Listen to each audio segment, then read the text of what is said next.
తాకట్లో ఉన్న మీ బంగారాన్ని విడిపించి ఆ రోజు ఆన్లైన్ రేటుకి కొంటాం. Sharma gold company. నమస్తే, వెల్కమ్ టు సుమన్ టీవీ. నేను మీ యాంకర్ సిరి. ప్రేక్షకులందరికీ కూడా విశ్వావాసు నామ సంవత్సర ఉగాది శుభాకాంక్షలు. మరి ఈ నూతన సంవత్సరంలో ద్వాదశ రాశుల వారికి ఎలా ఉండబోతుందో దీని గురించి ఇన్ డీటెయిల్ గా మనతో షేర్ చేసుకోవడానికి వేదిక్ ఆస్ట్రాలజర్ ఉమా గారు ఉన్నారు. వారిని అడిగి తెలుసుకుందాం. నమస్కారం సార్. నమస్తే అమ్మా. ఈ నూతన సంవత్సరంలో ధనుసు రాశి వారికి విద్యాపరంగా, ఆరోగ్యపరంగా, వ్యాపారపరంగా, సంతానపరంగా, విదేశీ పరంగా ఎలా ఉండబోతుంది? వారు ఎలాంటి పరిహారాలు చేసుకోవాలి గురుగారు? తప్పకుండా అమ్మా. ముందుగా అందరికీ కూడా నూతన తెలుగు సంవత్సర శుభాకాంక్షలు. అయితే ఈరోజు మనం ధనస్సు రాశి వాళ్ళకి ఎలాంటి రాశి ఫలాలు ఈ విశ్వావసునామ సంవత్సరంలో ఉండబోతున్నాయో చూసే ముందు పంచాంగము ఏదైతే ఇవి చెప్తున్నాయో ఒకసారి మనం చూద్దాము.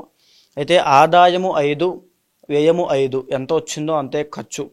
అదేవిధంగా రాజపూజ్యము 1, అవమానము 5, అంటే తిట్టేవాళ్ళు కాస్త నెగిటివిటీ ఎక్కువ అయ్యే అవకాశాలు ఉంటాయి.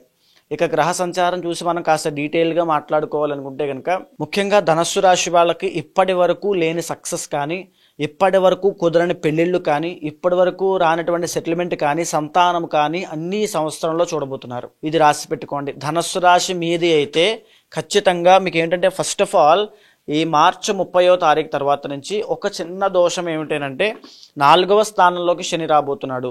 అర్ధాష్టమ శని అంటారు. అర్ధాష్టమ శని వల్ల ఏమిటి అంటే పనులన్నీ కూడా జాప్యం అవుతాయి, చాలా స్లోగా వెళ్తాయి, చాలా డిలే అవుతుంటాయి, ప్రొలాంగ్ అవుతుంటాయి.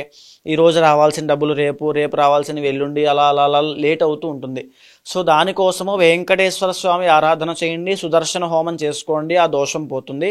శనికి సంబంధించిన జప హోమ అర్చన అభిషేకములు ఆచరించండి, ఆ దోషం తగ్గుతుంది. అయితే మిగతాదంతా కూడా చూస్తే గురుడు 7వ స్థానంలోకి రాబోతున్నాడు మే 15వ తారీఖు తర్వాత. సో వీళ్ళకి మే 15 దగ్గర నుంచి ఎస్పెషల్లీ అక్టోబర్ దాకా కూడా అద్భుతమైన రాజయోగము. ఎందుకంటే ధన ఆదాయం పెరగబోతోంది. వీళ్ళకి పెళ్ళిళ్ళు అవ్వని వాళ్ళకి పెళ్ళి అవ్వబోతోంది. సంతానం లేని వాళ్ళకి సంతానం కలగబోతోంది. తర్వాత చెప్పాలంటే ఇప్పటివరకు సెటిల్మెంట్ లేదనుకుంటే ఖచ్చితంగా సెటిల్ అయిపోతారు. వెరీ షూర్, ఖచ్చితంగా వీళ్ళ సెటిల్మెంట్ ఈ సంవత్సరంలో ఉంటుంది. అదేవిధంగా ఆదాయము, పేరు ప్రఖ్యాతలు, గౌరవ మర్యాదలు, వాల్యూ పెరుగుతుంది, అన్నీ బాగుంటాయి. దాంతోపాటుగా రాహు కూడా 3వ స్థానంలోకి రాబోతున్నాడు మే 18వ తారీఖు తర్వాత. 3వ స్థానంలోకి రాహు వచ్చిన తర్వాత వీళ్ళకి చేతి వృత్తి వ్యాపారం చేసుకునే వాళ్ళకి ఘన విజయాలు చూస్తారు. తర్వాత ఇంకా చెప్పాలంటే రాహు యొక్క బలం వల్ల వీళ్ళ జీవితంలో ఎప్పుడూ చూడని సక్సెస్, ఒక ఎలివేషన్ కానీ, మంచి శుభ ఫలితాలు, ఆరోగ్య సమస్యలు తగ్గడం లాంటివి చాలా మంచి ఫలితాలు కనబడబోతున్నాయి. ఎలక్ట్రానిక్ రంగంలో ఉన్న వాళ్ళకి, సాఫ్ట్వేర్ రంగంలో ఉన్న వాళ్ళకి అద్భుతమైన ఫలితాలు అని చెప్పొచ్చు. అయితే ఇకపోతే రవి యొక్క సంచారం వల్ల మే 15వ తారీఖు దగ్గర నుంచి జూన్ 15వ తారీఖు వరకు కూడా రవి యొక్క బలం చేత అద్భుతమైన రాజయోగము. ఈ పీరియడ్ ఆఫ్ టైంలో ఎవరైనా సరే ఉద్యోగం లేదని ఇబ్బంది పడుతూ ప్రభుత్వ ఉద్యోగం కోసం ప్రయత్నం చేస్తుంటే వెరీ షూర్ కన్ఫామ్ మీకు జాబ్ వస్తుంది. కాంపిటేటివ్ ఎగ్జామ్స్లో ప్రయత్నం చేస్తున్న వాళ్ళకి జాబ్ వస్తుంది. తర్వాత రాజకీయ రంగంలో ఉన్న వాళ్ళకి పదవీ యోగం పట్టబోతుంది. మెడికల్ ఫీల్డ్లో ఉన్న వాళ్ళకి ప్రమోషన్లు రాబోతున్నాయి. తర్వాత బంగారం వ్యాపారం చేసే వాళ్ళకి ఘన విజయాలు రాబోతున్నాయి. మళ్ళీ ఇలాంటి పీరియడ్ ఆఫ్ టైమే మీకు సెప్టెంబర్ 17వ తారీఖు దగ్గర నుంచి నవంబర్ 17వ తారీఖు దాకా రాబోతుంది. ఈ పీరియడ్ ఆఫ్ టైంలో కూడా రవి యొక్క బలం వల్ల రాజయోగం పడుతుంది అని చెప్పచ్చు. మళ్ళా ఇదే రాజయోగం ఫిబ్రవరి 16 నుంచి మార్చి 16, 2026లో మీకు ఖచ్చితంగా కనబడుతోంది. అయితే భూలాభములు, స్వర్ణలాభములు అన్నీ కూడా 2026లో కూడా ఉన్నాయి. 23వ తారీఖు ఫిబ్రవరి నుంచి కూడా ఒక నెల రోజుల పాటు ఆల్మోస్ట్ మార్చ్ అంతా కూడా వీళ్ళకి భూ, స్వర్ణ, వాహన సౌఖ్య లాభాలన్నీ కూడా కలగబోతున్నాయి. ఎక్సలెంట్గా ఉంటుంది అని చెప్పచ్చు. ధనస్సు రాశి వాళ్ళకి నో డౌట్ ఖచ్చితంగా మంచి రిజల్ట్స్ చూస్తారు. అన్ని విషయాల్లో, అన్ని ఆస్పెక్ట్స్ ఆఫ్ లైఫ్లోనూ మంచి రిజల్ట్స్ ఉంటాయి. అయితే చాలా లేట్ అవుతూ ఉంటాయి.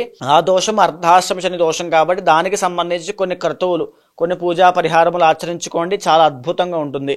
అయితే ఇకపోతే ఈ యొక్క శుక్రబలం వీక్ అవ్వడం వల్ల జూన్ అండ్ జూలైలో ఈ 2 monthsలో కూడా కొంచెం వీక్ అవుతారు. ఎందుకంటే శుక్రబలం వీక్ అవుతుంది. అది కూడా ఎవరికి అని అంటే సినిమా రంగంలో ఉన్న వాళ్ళకి, కళారంగంలో ఉన్న వాళ్ళకి, నాటక రంగంలో ఉన్న వాళ్ళకి, ఎవరైతే బట్టల వ్యాపారం చేస్తారో వాళ్ళకి, తర్వాత ఇంకా చెప్పాలంటే కనుక ఆర్కిటెక్ట్స్ కానీ, ఇంటీరియర్ డిజైనర్స్ కానీ, ఫర్నిచర్ షాప్స్ కానీ, బ్యూటీ ప్రొడక్ట్స్ కానీ, కాస్మెటిక్స్ కానీ, ఆడవాళ్ళకి సంబంధించినటువంటి వ్యాపారాలు చేసేవాళ్ళు, లేకపోతే మ్యారీడ్ లైఫ్లో కానీ, ప్రేమ వ్యవహారాల్లో కానీ, లవ్ ప్రాబ్లమ్స్ కానీ, ఈ టైంలో ఏదైతే ఇప్పుడు మనం మాట్లాడుకున్న జూన్ జూలై నెలలో కాస్త ఇబ్బందులు వచ్చే అవకాశం ఉంటుంది. ఆ టైంలో కాస్త ఈ యొక్క లగ్జరీ కోసం డబ్బులు ఎక్కువగా ఖర్చు పెట్టద్దు, జాగ్రత్తగా ఉండండి. విహారయాత్రలకు ఆ టైంలో వెళ్ళి విపరీతమైన ఆరోగ్య సమస్యలు, ఆర్థిక నష్టం చూసే అవకాశం ఉంటుంది. అతిగా వెళ్ళొద్దు, కొంచెం జాగ్రత్త. ఓవరాల్గా ధనస్సు రాశి వాళ్ళకి అద్భుతంగా ఉంది అని చెప్పొచ్చు. ఏమైనా మీ జాతకంలో కానీ, మీ యొక్క జీవితంలో కానీ ఇబ్బందులు ఉన్నాయంటే పర్సనల్ చార్ట్ వల్లే వస్తుంటాయి తప్ప ధనస్సు రాశి వాళ్ళకి అద్భుతంగా జీవితం రాబోతుంది. సో ఖచ్చితంగా మనోధైర్యంతో పనిచేయండి. ఎఫర్ట్స్ అనేవి ఇంకా పెంచండి. ఆదాయం పెరగబోతోంది, డబ్బును పొదుపుగా చేసుకోండి. మళ్ళా గురుబలం తగ్గుతుంది అక్టోబర్ తర్వాత. అప్పటికి ఫైనాన్షియల్ మేనేజ్మెంట్ అనేది చాలా శ్రద్ధగా చూసుకోండి. అభినందనలు, ప్రశంసలు కూడా ఈ యొక్క మాసంలో, ఈ యొక్క సంవత్సరంలో చూడబోయే అవకాశం కనబడుతోంది. చాలా చాలా ఎక్సలెంట్గా ఉంది కాబట్టి మంచి ఫలితాలు చూస్తారు. పర్సనల్ చార్ట్ చూసుకుని తగినటువంటి పరిహారములు ఆచరించుకోండి ఏమైనా దోషాలు ఉంటే. దీంతో పాటుగా మనం ముఖ్యమైన విషయం మాట్లాడుకోవాలనుకుంటే 4వ స్థానంలో ఈ యొక్క ధనస్సు రాశి వాళ్ళకి షష్టగ్రహ కూటమి పట్టబోతోంది. సో ఈ యొక్క ధనస్సు రాశి వాళ్ళు మేజర్గా జాగ్రత్తగా ఉండాల్సిందంటే కుటుంబపరమైన ఒత్తిళ్లు రాకుండా జాగ్రత్త చూసుకోవాలి. మ్యారీడ్ లైఫ్లో ఇబ్బందులు రాకుండా జాగ్రత్త చూసుకోవాలి. తల్లికి సంబంధించిన ఆరోగ్యాన్ని చాలా జాగ్రత్తగా కాపాడుకోవాలి, మాతృస్థానంలో పడుతుంది కాబట్టి. ఇంకా చెప్పాలి అనుకుంటే గృహ సంబంధిత విషయాల్లో కాస్త ఇబ్బందులు వచ్చే అవకాశం ఉంటుంది. భూ సంబంధిత వివాదాల్లో ఇరుక్కునే అవకాశం ఉంటుంది. షష్టగ్రహ కూటమి ఎఫెక్ట్ నుంచి బయటికి రావడం కోసం ఇష్టదేవత ఆరాధన ఎక్కువగా చేయండి.